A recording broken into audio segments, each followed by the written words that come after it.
Inter college final kabaddi ಪಂದ್ಯಾಟ ಆಳ್ವಾಸ್ ಜೊತೆ S D ನ ಸ್ಟಾರ್ ಆಟಗಾರ ಶಶಾಂಕ್ ಅವರು ನಮ್ಮ ಜೊತೆಗಿದ್ದಾರೆ. ಹಸಿದ ಚಿರತೆ ಬೇಟೆ ಆಡಲು ಫುಲ್ ರೆಡಿ ಆಗಿದೆ. ಈಗ ಬೇಟೆ ಆಡುದೆ ಎಂತ ಆಗ್ತದೆ ನೋಡ್ಬೇಕೀಗ. ಹೇಗೆ ನೋಡ್ಬೇಕು, ಫುಲ್ ಕಾನ್ಫಿಡೆನ್ಸ್ ಅಲ್ಲಿದ್ದೇವೆ, ಹೊಡಿತೇವೆ ನೋಡುವ, ದೇವರೇನು ತೊಂದರೆ ಇಲ್ಲ. ನಿಮ್ಮ ಸಹಜ ಆಟ ಆಡಿ ನೀವು ಯಾವಾಗಲೂ ನಿಮ್ದೊಂದು ಜಂಪ್ ಉಂಟಲ್ಲ, ಅದು ಬರಬೇಕು. ನಾವು ಎಕ್ಸ್ಪೆಕ್ಟ್ ಮಾಡ್ತೇವೆ ಅದಕ್ಕೋಸ್ಕರ. Yes, all the best.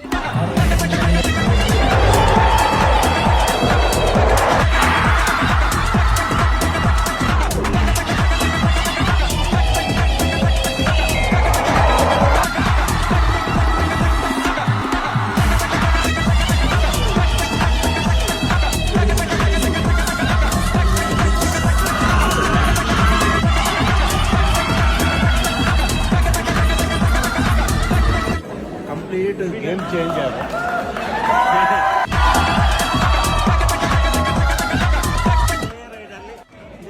All out ಮಾಡಿ 7 ಪಾಯಿಂಟ್ ಆಚೆ ಇದ್ದ ಪಂದ್ಯವನ್ನು ಕಬಡ್ಡಿ ಸಿಲೆಕ್ಷನ್ ಆಗೋದು ಗ್ಯಾರಂಟಿ ಅಂತ ಕಬಡ್ಡಿ ಸಿಲೆಕ್ಷನ್ ಆಗೋದು ಗ್ಯಾರಂಟಿ ಅಂತ ಕಾಣ್ತಾ ಉಂಟು. ಹೀಗೆ